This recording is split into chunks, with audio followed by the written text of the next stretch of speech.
Hello students, चलिए start करते हैं। एक्सरसाइज 1.2 का क्वेश्चन नंबर 10 देखते हैं क्या है। Let a equal to real values -3।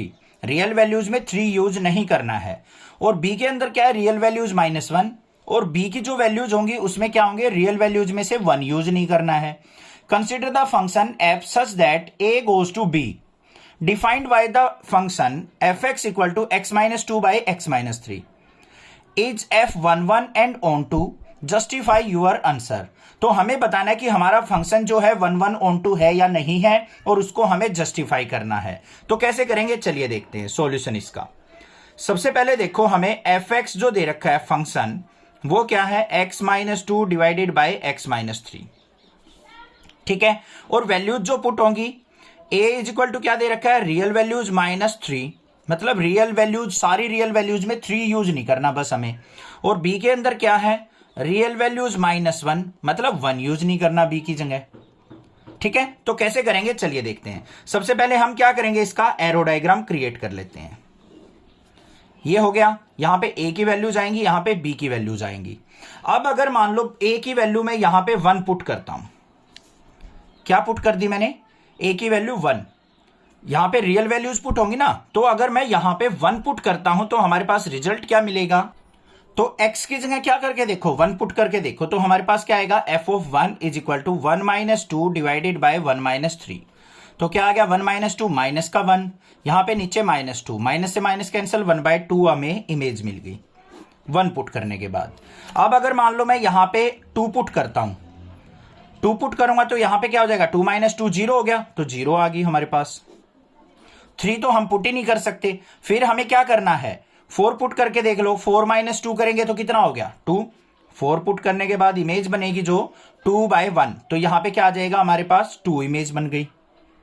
इस तरीके से इमेज बन रही है। तो हमें यहां पे क्लियरली दिख रहा है कि यूनिक डोमेन के लिए यूनिक इमेज हमारी फॉर्म हो रही है। तो यहां पे क्या लिखेंगे, for every unique domain, every unique domain range is unique, range is unique. तो यूनिक रेंज हमें मिल रही है, तो सो इट्स 11 फंक्शन। तो ये फंक्शन क्या हो जाएगा हमारा, 11 फंक्शन। अब इसको हमें क्या करना है, जस्टिफाई करना है। जस्टिफाई करने के लिए हमारे पास क्या होना चाहिए, ध्यान से देखो जस्टिफिकेशन कैसे करते हैं। अगर हमारे पास f(x1) is equal to f(x2) हो, अगर दो डिफरेंट वैल्यूज पे हमें फंक्शन सेम वैल्यू दे रहा है, तो हमें प्रूव करना होता है कि x1 इक्वल टू x2 है। ये हमने मान के चलना होता है। इसके बाद हमें x1 इक्वल टू x2 अपने फंक्शन से प्रूव करना होता है, वही करना है बस। अब देखो f(x1), x की जगह मैंने x1 पुट कर दिया, तो हमारा फंक्शन क्या देगा, x1 - 2 divided by x1 - 3 is equal to क्या होना चाहिए, x2 पुट करने के बाद x2 - 2 डिवाइडेड बाय x2 - 3। इसको सोल्व आउट करके हमें x1 इक्वल टू x2 निकालना है। अगर मेरा x1 इक्वल टू x2 आ गया, तो मैं कह सकता हूं ये 11 फंक्शन है, जस्टिफाई हो जाएगा। ठीक है। तो क्या होगा, यहां पे इसकी क्रॉस प्रोडक्ट कर लो, इसके साथ मल्टीप्लाई करेंगे x1 की x2 के साथ, तो x1 x2, x1 की -3 से माइनस का 3x1, -2 की इससे करेंगे माइनस का 2x2, -2 की -3 से करेंगे प्लस का 6 इक्वल टू, यहां पे x2 की x1 से करेंगे तो x1 x2, x1 की -2 से करेंगे तो हमारे पास क्या आ जाएगा, ये माइनस का 2x1, -3 की इससे करेंगे माइनस का 3x2, -3 की -2 से करेंगे प्लस का 6। ये हमारा x1 x2 है, ये भी x1 x2 कट गया हमारा, 6 से हमारा 6 भी कैंसिल हो जाएगा, माइनस इस तरफ लेके जाएंगे 6 -6 हो जाएगा, 0 हो जाएगा। यहां पे माइनस का 3x1 है, माइनस का 2x2 है। तो यहां पे देखो लेफ्ट साइड हम क्या करेंगे, ये माइनस का 2x2 है, यहां से हम इसको इस तरफ लेके आते हैं, प्लस का 3x2 इज इक्वल टू, यहां पे क्या है बच्चों, माइनस का 2x1, और ये माइनस का 3x1 है, राइट साइड जाएगा प्लस का 3x1। 3x2 में से 2x2 गया तो हमारे पास क्या आया, x2 is equal to, 3x1 में से 2x1 गया तो हमारे पास क्या आया, x1। तो x2 इक्वल टू x1 हमने प्रूव कर दिया ये कंडीशन मान के। तो हम कह सकते हैं सो दिस इज 11।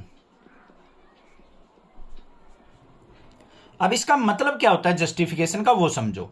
इसका मतलब ये है अगर हमारा कोई दो डिफरेंट वैल्यू हो, क्या हो, दो डिफरेंट वैल्यू हो और फंक्शन हमें इक्वल रिजल्ट दे, तो हमारी x1 और x2 अलग वैल्यू नहीं हो सकती। क्यों नहीं हो सकती, ध्यान से सुनो। अगर मान लो कोई भी आपके पास फंक्शन है f(x = x-2 अपॉन में x-3), इसमें बच्चों मान लो x1 की वैल्यू आपने 1 पुट कर दी, x2 की वैल्यू 2 पुट कर दी, तो क्या हमारा फंक्शन सेम रिजल्ट देगा? नहीं देगा। 1 पुट करने पर अलग रिजल्ट आएगा, 2 पुट करने पर अलग रिजल्ट आएगा। और मैं ये कह रहा हूं कि रिजल्ट अगर हमारा सेम आ रहा है तो इसका मतलब जो x1 और x2 पुट किए हैं ना आपने, वो डिफरेंट नहीं होंगे, वो एक ही वैल्यू पुट की होगी, आपने 1 ही पुट की होगी या फिर 2 ही पुट की होगी। दो डिफरेंट वैल्यू पे फंक्शन हमारा सेम वैल्यू नहीं दे सकता। ये हो गया हमारा 1 1। अब हमें क्या करना है, ऑन टू देखना है। ऑन टू के लिए देखो यहां पे ये हमारी कोडोमेन है और यही हमारी सारी की सारी क्या बन रही है, इमेज भी बन रही है। तो यहां पे क्या लिखेंगे हम, कोडोमेन इज इक्वल टू किसके है, हमारा रेंज या इमेज के। So this is onto function. ये क्या हो जाएगा, हमारा ऑन टू फंक्शन भी हो जाएगा। अब इसकी जस्टिफिकेशन देख लेते हैं एक बार। इसकी जस्टिफिकेशन के लिए क्या होना चाहिए, हमारा f(x = y) प्रूव करना है हमें। तो हमारा फंक्शन क्या दे रखा है, x-2 अपॉन x-3। तो यहां पे क्या करेंगे हम, y = x-2 अपॉन x-3। जो भी ये फंक्शन है ये क्या रिजल्ट देगा हमें, y रिजल्ट देगा। अब यहां से करना क्या है, हमें x की वैल्यू निकाल लेनी है बच्चों, इसको सोल्व आउट करके, ठीक है, और इसमें पुट कर देना है हमें। जो भी हमें फंक्शन दे रखा है ना, यहां पे x की वैल्यू यहां से निकाल के इस फंक्शन के अंदर पुट कर देना, तो f(x = y) आ जाएगा। करके देखना है आपने खुद से, ठीक है। समझ में आ गया किस तरीके से जस्टिफिकेशन करनी है। जस्टिफिकेशन वैसे एग्जाम में बहुत ही कम चांस से पूछी जाती है, बस आपको यह पता होना चाहिए कि हम किसी भी फंक्शन को 1 1 कैसे करेंगे और ऑन टू कैसे करेंगे। कोई भी डाउट हो पूछ सकते हो, अदरवाइज चैनल को सब्सक्राइब कीजिए, लाइक कीजिए और शेयर कीजिए। Thank you students for watching. Next class is video.